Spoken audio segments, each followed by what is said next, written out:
上司が無能なのはなぜですか？むしろ無能な人間が偉くなるんですか？能力のある人というのは、自分が一番能力のないところまで出世して、そこで止まるっていう法則があるっていうのがあるんですね。30代前半休職中です。以前自分で株の勉強をしてたものもなかなかうまくいかず、ロボアドバイザーの積み立て投資に変更しました。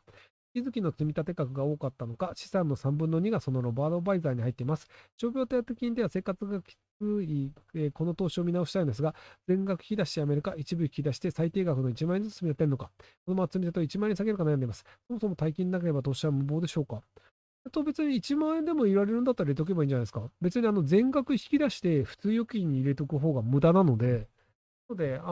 の本当に必要な金額だけ使って、それ以外はどっか積み立てに入れとくっていうのでいいんじゃないかなと思うんですけど、で、割といろんな株を、なんか売買した人でも結果としていろんな売買をした結果よりも、入れっぱなしだったインデックスファンドの方が利益大きかったよね、みたいなのが結構あったりするので、なので、なんか一生懸命株のことを計算して、こういう銘柄選んで買うよりも、なんか入れっぱなしにした方が、楽に儲かるっていうのがあったりするみたいなので、これ、よほど自信がある人以外は、なん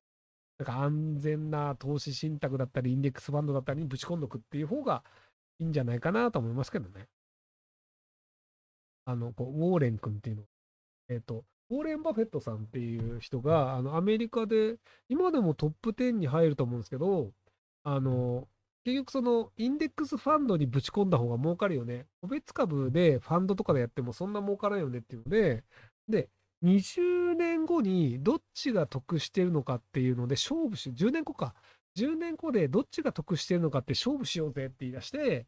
で、何人かのその投資ファンドのファンドマネージャーとかが参加して、で、ウォーレン・バフェットは SP500 っていう、インデックスファンドに全額突っ込んで、で、その他のファンドマネージャーとかは自分たちのファンドっていうのを、じゃあ、お金作りました。で、10年後どう参りましたかっていうと、SP500 に突っ込んだバフェットが大勝ちしたっていう。なので、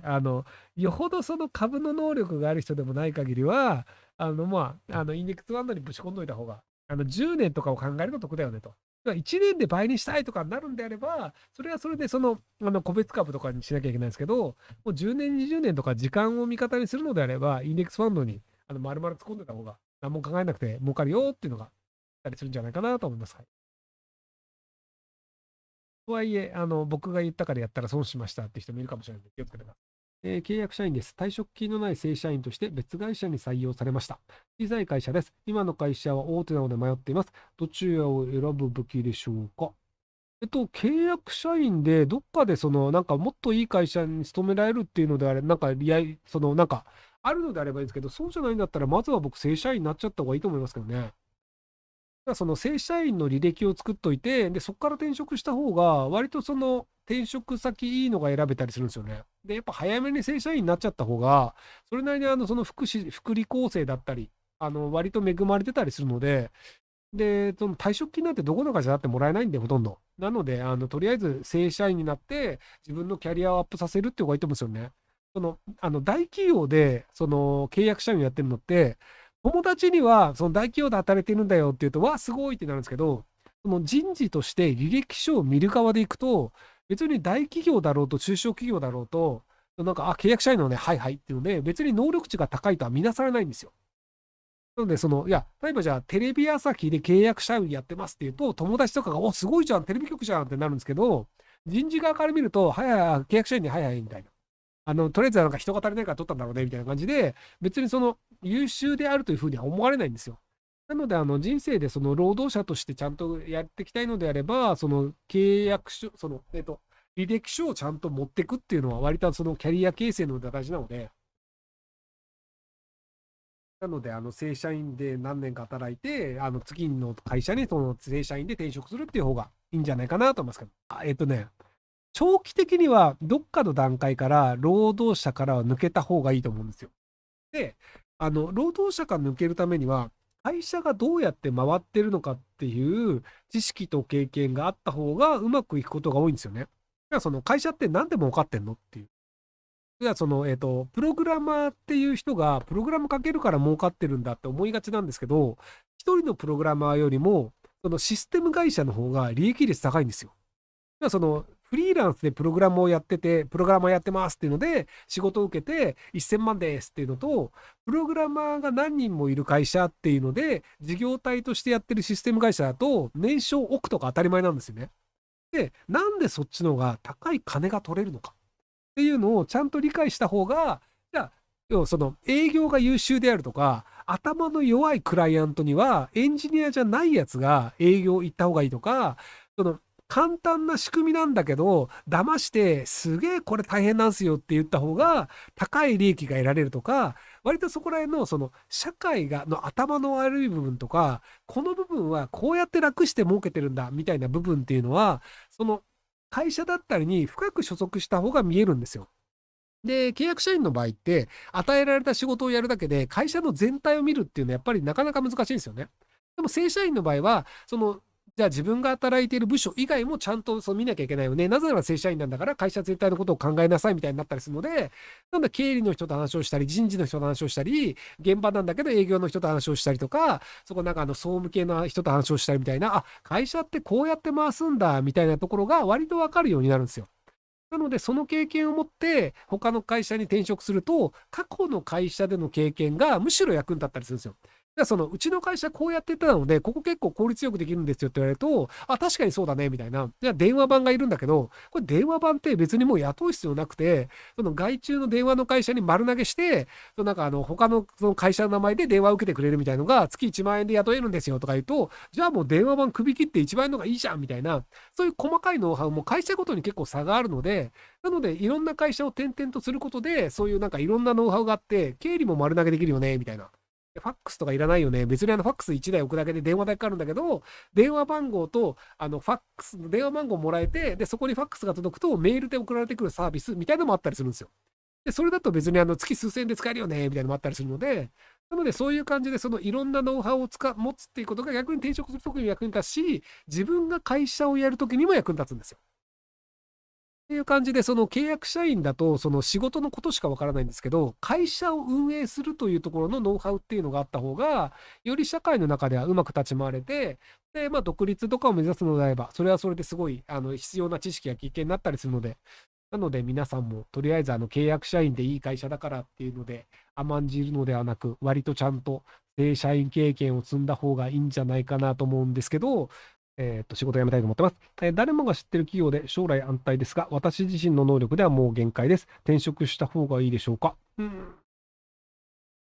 その会社の中でエリートで居続けようとするのを諦めればいいんじゃないかなと思うんですけど、もうこれ以上裁けないので、この分しかできません。これ以上は受けられませんって言って、自分の能力の範囲内で仕事をするっていうのをやればいいと思うんですよね。期待されてしまうと、その期待に応えなければいけないと思って、無理して頑張ってしまうっていう人だと思うんですけど、まあ、結局、能力以上はできないよねっていうのは、他の会社に行っても言えるようになった方がいいです。なので、別に今の会社だろうと、他の会社だろうと、もうこれ以上はできないですっていうのを、どこかの段階、人は言わなきゃいけないんですよ。で、逆にそれ言わないと、あ、この人ってこんなできるんだっていうので、どんどん仕事を振られて、どんどん仕事増えるんですよ。で、給料は増えないみたいな。っていうのがあるので、なのでできないことはできないっていう自分の限界をちゃんと他人に伝えるっていう癖をつけた方がいいんじゃないかなと思います。で、それ言っても分かんないのであれば、その時に転職すればいいんじゃないかなと思いますけど。上司が無能なのはなぜですか？むしろ無能な人間が偉くなるんですか？そういう法則がありますよね。では、有能な上司が存在するんですか？ああ、偉くなりたい。マーフィーの法則っていうのの、なんか2種類あって、あの、無能な人というの、どんな優秀な人でも自分が無能になるポジションまで出世する。結果として出世した人は全て無能であるっていう理論があるんですよね。例えばじゃあ営業がめちゃめちゃ得意ですっていう人が、じゃあ営業こいつ得意だから課長にしようぜ。で、課長にして、で、課長でも現場回ってるから、それなりに売り上げがあると。なので、あ、こいつ優秀じゃん。じゃあ部長にしようぜ。で、部長になった途端に、現場を回らなくなるので、管理職がめちゃくちゃ下手な、いや、管理ができない。なので、現場も回らないし、管理もできないから、これ以上出世させない方がいいよね。専務とか常務にしない方がいいよね。っていうことで、部長のまま居続けるっていうのがあって、能力のある人というのは自分が一番能力のないところまで出世してそこで止まるっていう法則があるっていうのがあるんですね。なので、基本的にはこの現場が優秀だよねっていう人は、現場が優秀だからってこう管理職とかって上がってくるんですけど、結果として管理の能力が高いっていうのと、現場の能力が高いは別の話なので、大体上司っていうのは無能なところで居座り続けることになると。でもその現場で昔ブイブイ言わせてた時代もあるので、なんか会社にも貢献してるので、会社もいきなりクビにするわけにいかないし、とはいえ、じゃあせっかく部長になった人を、じゃあ部下にとかなんか現場に下ろすっていうのもそれ悪いからできないよねっていうので、ずっとその無能な部長として居残り続けるみたいなのが、割とその会社の構造として、ピーターの法則だっけっていうのがあったりします。グラフィックデザインの仕事は今後 AI に取られると思いますか？100% 取られることはないと思うんですけど、かなりの割合は取られるんじゃないかなと思います。ツールで割とテキストベースの、Adobe っていう、グラフィック系のソフトを作ってる会社があるんですけど、それの最新版で、その映像の方なんですけど、なんかこの映像を、例えばじゃあその女の子が走ってる映像を5秒以内でかっこよく切り替えてみたいなのをテキストで書くと、それっぽく編集してくれるみたいなのが、割と実装されるらしいんですよね。っていう感じで、いろんなじゃあ写真をこうなんか構造を作って、じゃあそのサイトを作りますみたいなレイアウトしますとかも、じゃあなんか最新の若者が好きそうな感じでレイアウトしてみたいに言うと、ある程度自動的にやってくれるみたいになってくると思うので、なのでグラフィックデザイナーが AI を使って納品をするっていうのは今後も増えるんじゃないかなと思います。